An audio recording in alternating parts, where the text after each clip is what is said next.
ఆంధ్రప్రదేశ్లో భీకర తుఫాను భారీ వర్షాలు పెను విషాదాన్ని నింపాయి.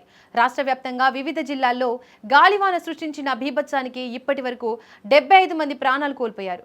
వందలాది మంది గాయపడగా భారీగా ఆస్తి నష్టం సంభవించింది. పిడుగుపాట్లు, గోడలు కూలడం, చెట్లు విరిగిపడడమే ఈ మరణాలకు ప్రధాన కారణమని అధికారులు వెల్లడించారు.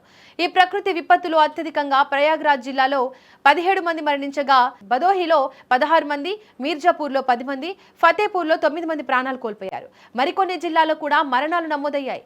గంటకు 80 నుంచి 100 కిలోమీటర్ల వేగంతో వీచిన గాలులకు వేలాది చెట్లు నేలకూలాయి. దీంతో రవాణా వ్యవస్థ పూర్తిగా స్తంభించిపోయింది. భీకర గాలుల దాటికి విద్యుత్ లైన్లు తెగిపడడంతో పాటు వందలాది ట్రాన్స్ఫార్మర్లు దెబ్బతిన్నాయి. ఫలితంగా రాష్ట్రంలోని అనేక ప్రాంతాల్లో విద్యుత్ సరఫరా నిలిచిపోయింది. మొబైల్ టవర్లు దెబ్బతినడంతో కమ్యూనికేషన్ వ్యవస్థకు కూడా ఆటంకం ఏర్పడింది.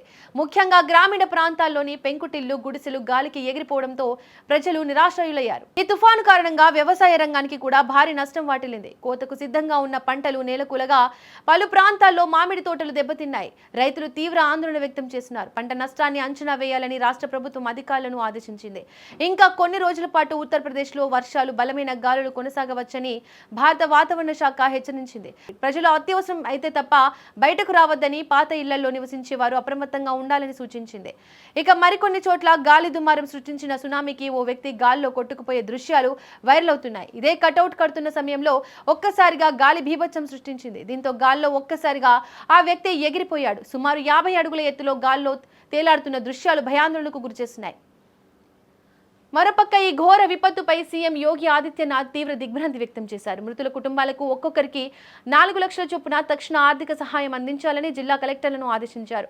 క్షతగాత్రులకు మెరుగైన చికిత్స అందించాలని, నష్టపోయిన రైతుల వివరాలను సేకరించి నివేదిక సమర్పించాలని సూచించారు. సహాయక చర్యల్లో ఎన్డీఆర్ఎఫ్, ఎస్డీఆర్ఎఫ్ బృందాలు పాల్గొని శిథిలాలను తొలగిస్తున్నారు. రాబోయే 24 గంటల్లో మరిన్ని చోట్ల వర్షాలు కురిసే అవకాశం ఉందని వాతావరణ శాఖ హెచ్చరించడంతో ప్రజలు అప్రమత్తంగా ఉండాలని ప్రభుత్వం కోరింది.